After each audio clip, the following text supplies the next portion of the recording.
तर बघा उद्या आषाढी एकादशी आहे, त्यानिमित्ताने आज मी मस्त असा कुरकुरीत बटाट्याचा चिवडा बनवलेला आहे बघा।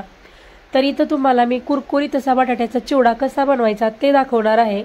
त्यासाठी व्हिडिओ पूर्ण बघा, अजिबात व्हिडिओ स्किप करू नका। बटाट्याचा चिवडा बनवण्यासाठी बघा इथे मी मोठ्या आकाराची 3 बटाटे घेतलेले आहेत। इथे मी 3 बटाट्याचा चिवडा बनवतेय। तुम्हाला जास्त हवा असेल तर तुम्ही इथे जास्त सुद्धा बटाटे घेऊ शकता बघा। आणि शक्यतो चिवडा बनवण्यासाठी बघा बटाटे थोडे मोठ्या साईजचे घ्या। इथे मी 3 बटाटे बघा पहिल्यांदा छान असं स्वच्छ पाण्याने धुवून घेणार आहे, कारण बटाट्याच्या वरती बघा माती वगैरे लागलेली असते, त्यामुळे इथे मी बटाटा छान स्वच्छ धुवून घेतलेला आहे।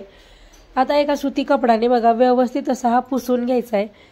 त्यानंतर काय करायचं बघा, बटाट्याची साल काढून घ्यायची। बघू शकताय मी अशा पद्धतीने सगळ्या बटाट्याची साल काढून घेतेय। इथं मी सगळ्या बटाट्याची साल काढून घेतलेत आणि परत एकदा हा बटाटा मी स्वच्छ पाण्यामध्ये धुवून घेतलाय बघा। बटाट्याची साल काढल्यानंतर पटकन हा बटाटा पाण्यात टाकायचा। जास्त वेळ जर असाच ठेवला तर काय होतं बघा, बटाटा काळा पडतो, त्यामुळे परत एकदा पाण्यात घालायचं। इथं माझ्याकडे अशा पद्धतीची किसणी आहे बघा, त्याने मी बटाट्या छान असा उभ्या आकारात कट करून घेतेय। तुमच्याकडे जर अशा पद्धतीची किसणी नसेल तर तुम्ही काय करायचं बघा, आपली जी चिप्सची किसणी आहे त्याने छान असे चिप्स पाडून घ्यायचे आणि त्यानंतर बघा त्याला उभ्या आकारात छान असे चाकूने बघा छोटे छोटे साईजनी कट करून घ्यायचे। इथं बघू शकता ही माझ्याकडे चिप्सचीच खिसणी आहे, पण ही 2 साईडची खिसणी आहे बघा। एक साईडनी चिप्स होतात आणि एक साईडने अशा पद्धतीने किस होतो बघा। तुम्ही बघू शकता इथं मी सगळा बटाटा छान असा किसून घेतलेला आहे, म्हणजे उभ्या आकारात कट करून घेतलाय। आणि इथं सुद्धा बघा बटाटा छान किसून घेतला की बटाटा लगेच स्वच्छ पाण्यामध्ये घालायचा। काय होतं बघा, बटाट्याचे कुठलाही पदार्थ चिवडा म्हणा किंवा चिप्स वगैरे करायचे असतील तर काय होतं, शक्यतो पाणी जरा जास्त लागतं बघा। तर अशा पद्धतीने बघा मी सगळ्या बटाट्याचा छान असा किस बनवून घेतलेला आहे। आता बघा हा सगळा किस मी एका मोठ्या कढईमध्ये बघा पाणी घेतलंय, त्या पाण्यामध्ये काढून घेतलंय। तर बघू शकताय बटाट्यामध्ये किती स्टार्च आहे बघा, पाणी आपलं लगेच काळं पडायला लागलेलं आहे।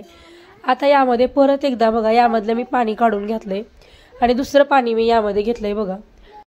आता सेम याच पद्धतीने बघा 2 ते 3 पाण्याने हा बटाटा मी छान असा स्वच्छ धुवून घेतलाय। बघू शकता या बटाट्यामधलं मी सगळं पाणी काढून घेतलंय आणि इथं बघा इथं मी एक सुती कपडा टाकलाय, त्या कपड्यावरती बघा हा बटाटा 10 ते 15 मिनिटांसाठी फॅनच्या हवेखाली मी सुकण्यासाठी ठेवतेय बघा। जर तुम्हाला गडबड असेल तर यावरती बघा एक सुती कपडा टाकायचा, कपड्याने छान असं यावरचं पाणी पुसून घ्यायचं आणि लगेच सुद्धा तुम्ही फ्राय करू शकता। पण इथं मी 10 ते 15 मिनिटांसाठी बघा हा बटाटा मी फॅनच्या हवेखाली सुकायला ठेवलेला आहे। जास्त वेळ ठेवायचं नाही, अगदी 10 ते 15 मिनिट ठेवायचं। बघू शकताय हा सगळा बटाटा अगदी 10-15 मिनिटांसाठी मी फॅन खाली ठेवला होता। आता मी एका भांड्यात काढून घेतलाय। आता आपल्याला लगेच याला फ्राय करायला घ्यायचंय बघा। तुम्ही बघू शकता मी थोडंसं बघा यावरती सुती कपडा टाकून हलक्या हाताने थोडंसं पुसून घेतलंय बघा याला। आणि इथं बघा इथं 7 ते 8 हिरव्या मिरच्या मी छोट्या छोट्या आकारात कट करून घेतल्यात आणि अर्धी वाटी मी शेंगदाणे घेतलेले आहेत। या मिरच्या ज्या आहेत त्या अजिबात तिखट नाहीत बघा। इथं बघा गॅसवरती तेल मी गरम करायला ठेवलं होतं, तर फुल गॅसवरती बघा मी 2 ते 3 मिनिटांसाठी हा बटाट्याचा किस फुल गॅसवरती फ्राय करणार आहे। आणि त्यानंतर गॅसची फ्लेम मीडियम करून मीडियम गॅसवरती बघा छान असा कुरकुरीत होईपर्यंत हा बटाट्याचा किस मी मीडियम गॅसवरती फ्राय करून घेणार आहे। पहिल्यांदा बघा 2 ते 3 मिनिटांसाठी तरी फुल गॅसवरतीच हा बटाट्याचा किस फ्राय करून घ्यायचा, कारण आपण बघा हा जो बटाट्याचा किस आहे तो उन्हात वगैरे वाळवलेला म्हणजे सुकवलेला वगैरे नाही, त्यामुळं फुल गॅसवरती 2 ते 3 मिनिटांसाठी फ्राय करायचा। बघू शकताय हा बटाट्याचा खिस फ्राय होण्यासाठी थोडा वेळ लागतो, पण मीडियम गॅसवरती छान कुरकुरीत फ्राय करून घ्यायचा आहे। बघू शकताय हलकासा रंग चेंज व्हायला लागलेला आहे, मस्त असा आपला बटाट्याचा किस छान असा फ्राय झालेला आहे। मी आता बघा हा सगळा किस एका प्लेटमध्ये काढून घेते आणि सेम याच पद्धतीने बघा बाकीचा राहिलेला जो बटाट्याचा किस आहे तो सुद्धा 2 ते 3 मिनिटांसाठी फुल गॅसवरती आणि त्यानंतर बघा मीडियम गॅसवरती कुरकुरीत होईपर्यंत छान असा फ्राय करून घ्यायचा आहे।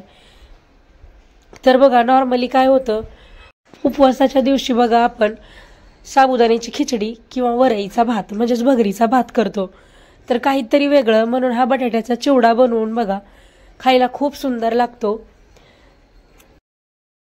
तर इथं आपला बटाटा छान असा फ्राय झालेला आहे, मीडियम गॅसवरती फ्राय केलाय त्यामुळे कुरकुरीत झालेला आहे बघा। आता सेम हा सुद्धा बटाटा मी एका प्लेटमध्ये काढून घेते। तर या बटाट्याच्या चिवड्यामध्ये घालण्यासाठी बघा मी हिरवी मिरची सुद्धा फ्राय करून घेणार आहे। बघू शकता मी अशा पद्धतीने मिरची छान छोट्या छोट्या आकारात कट करून घेतलेली आहे। आणि जसं की मी आधी सांगितलं ही मिरची अजिबात तिखट नाही, कमी तिखट आहे। तुम्हाला जर थोडंसं तिखट आवडत असेल तर तुम्ही तिखटवाली मिरची घ्या। आणि आमच्याकडे बघा उपवासाला कोथिंबीर किंवा कढीपत्ता वगैरे खात नाहीत, त्यामुळे मी ते घालणार नाही। तुमच्याकडे जर खात असतील तर तुम्ही यामध्ये थोडासा कढीपत्ता आणि कोथिंबीर सुद्धा घालू शकता। इथं आपल्या मिरच्या छान फ्राय झालेल्या आहेत, त्या मी एका प्लेटमध्ये काढून घेते। त्याचसोबत बघा मी अर्धी वाटी शेंगदाणे घेतलेत। शेंगदाणे सुद्धा मी मीडियम गॅसवरती छान असे खरपूस फ्राय करून घेणार आहे। इथं शक्यतो शेंगदाणे जरा थोडेसे जास्त घ्या, त्यामुळे आपला जो उपवासाचा चिवडा आहे तो खायला खूप सुंदर लागतो बघा। इथं आपले शेंगदाणे मस्त असे खरपूस फ्राय झालेले आहेत। आता मी हा जो बटाट्याचा चिवडा आहे तो मी एका प्लेटमध्ये काढून घेते बघा। तर बघू शकताय किती मस्त असा हा आपला बटाट्याचा चिवडा दिसायला लागलेला आहे। मस्त रंग सुद्धा सुंदर असा आलेला आहे। आता यामध्ये बघा आपण कट केलेली आणि फ्राय करून घेतलेली हिरवी मिरची सुद्धा घातली आहे। आता यामध्ये आपण फ्राय केलेले जे शेंगदाणे आहेत ते शेंगदाणे सुद्धा घालून घेणार आहे। आणि त्याचसोबत यामध्ये मी वरतून चवीपुरतं मीठ टाकलंय आणि अगदी थोडीशी मी चिमूटभर आपली जी साखर असते ती साखर घालतीये बघा। साखर आणि मीठ घातल्यामुळे चिवडा जो आहे तो मस्त लागतो। आणि त्यासोबत मी अर्धा चमचा लाल तिखट घातलंय। आपण मिरची सुद्धा फ्राय केली आहे त्या अंदाजाने इथं तिखट घाला। तर बघा आता हे सगळं मी छान असं व्यवस्थित मिक्स करून घेणार आहे।